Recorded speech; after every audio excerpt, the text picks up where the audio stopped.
दोस्तों, सबसे छोटे परमाणुओं से लेकर सबसे बड़े सितारों तक सब कुछ 4 मौलिक बलों अथवा 4 फंडामेंटल फोर्सेस द्वारा नियंत्रित होता है। इनमें से यदि किसी एक को भी हटा दिया गया तो ब्रह्मांड जिसमें हम रहते हैं वह नहीं रहेगा। Gravitational force, electromagnetic force, nuclear weak force और न्यूक्लियर स्ट्रॉन्ग फोर्स।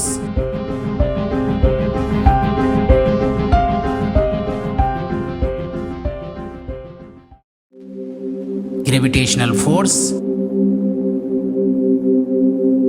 दोस्तों, ग्रेविटेशनल फोर्स के कारण ही हम पृथ्वी पर खड़ा होकर चल पाते हैं। ग्रह अपनी कक्षा में रहकर सूर्य की परिक्रमा कर पाते हैं। वर्षा का पानी धरती पर आ पाता है।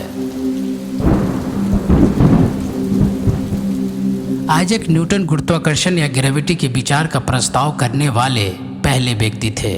ब्रह्मांड की प्रत्येक दूसरी वस्तु को गुरुत्वाकर्षण बल के साथ आकर्षित करती है, जिसमें द्रव्यमान या ऊर्जा होती है। सदियों बाद अल्बर्ट आइंस्टाइन ने सापेक्षता के अपने सिद्धांत के माध्यम से सुझाव दिया कि गुरुत्वाकर्षण एक आकर्षण का बल नहीं है, इसके बजाय यह स्पेस टाइम को कर्व करने वाली वस्तुओं का परिणाम है।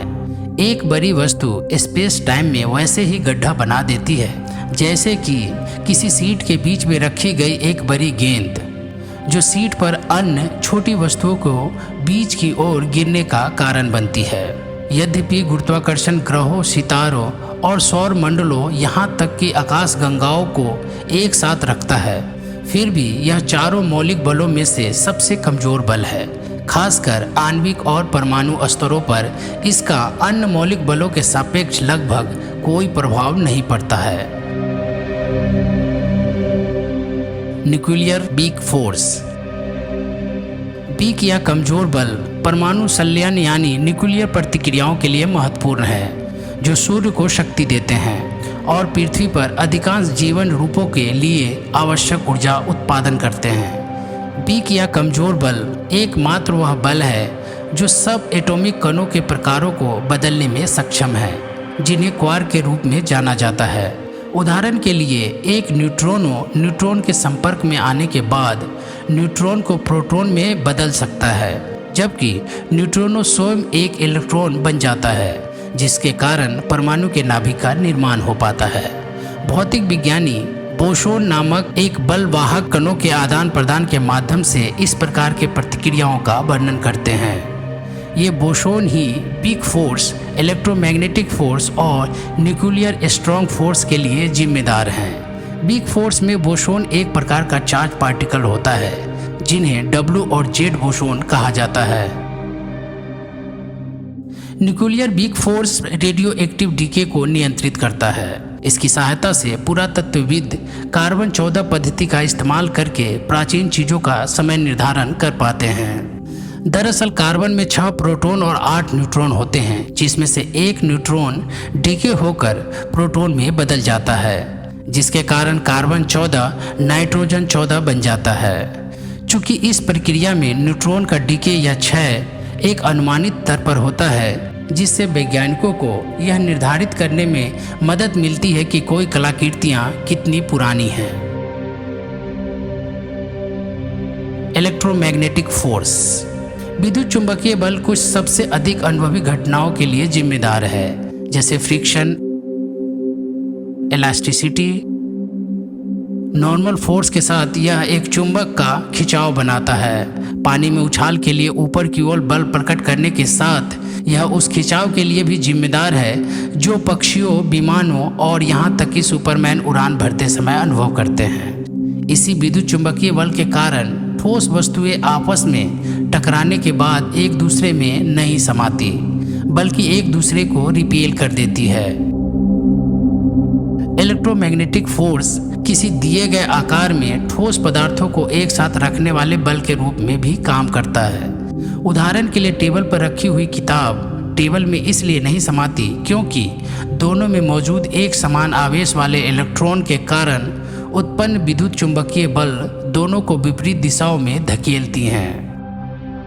दोस्तों, विद्युत चुंबकीय बल अथवा इलेक्ट्रोमैग्नेटिक फोर्स आवेशित कणों के बीच कार्य करता है। जैसे निगेटिवली चार्ज इलेक्ट्रॉन और पॉजिटिवली चार्ज प्रोटॉन। आवेश जितना अधिक होगा बल उतना ही अधिक होगा। जैसा कि इसका नाम इंगित करता है, विद्युत चुंबकीय बल में दो भाग होते हैं, विद्युत बल और चुंबकीय बल। शुरुआत में भौतिकविदों ने इन बलों को एक दूसरे से अलग बताया, लेकिन बाद में शोधकर्ताओं ने महसूस किया कि दोनों एक ही बल के घटक हैं।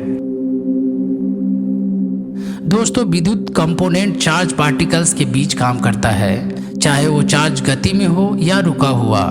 एक फील्ड का निर्माण करते हैं जिसके द्वारा चार्ज या आवेश एक दूसरे को प्रभावित करते हैं। जैसे ये आवेशित कण गति में आते हैं, विद्युत के दूसरे कंपोनेंट मैग्नेटिक फोर्स को प्रकट कर देते हैं, जिसके कारण उनके चारों ओर एक चुंबकीय क्षेत्र बन जाता है।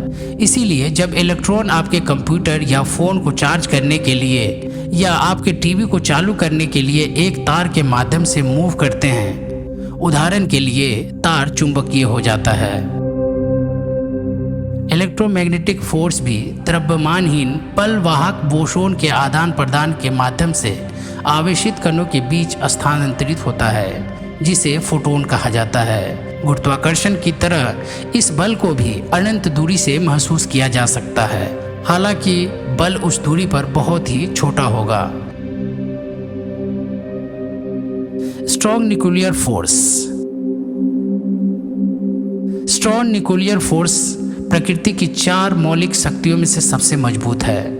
गुरुत्वाकर्षण बल की तुलना में 6000 ट्रिलियन ट्रिलियन ट्रिलियन यानी 6 के बाद 39 शून्य है गुना अधिक मजबूत है। और ऐसा इसलिए है क्योंकि यह बड़े कणों को बनाने के लिए पदार्थ के मौलिक कणों को एक साथ बांधता है। यह क्वार्क को एक साथ रखता है जो प्रोटॉन और न्यूट्रॉन बनाते हैं, और इसी स्ट्रॉन्ग न्यूक्लियर फोर्स का एक हिस्सा परमाणु के नाभिक के प्रोटॉन और न्यूट्रॉन को भी एक साथ रखता है। वीक फोर्स की तरह स्ट्रॉन्ग फोर्स केवल तभी संचालित होता है जब सब एटॉमिक पार्टिकल एक दूसरे के बेहद करीब होते हैं। स्ट्रॉन्ग न्यूक्लियर फोर्स का एक छोटा सा अंश, जिसे अवशिष्ट स्ट्रॉन्ग फोर्स कहा जाता है, प्रोटॉन और न्यूट्रॉन के बीच कार्य करता है।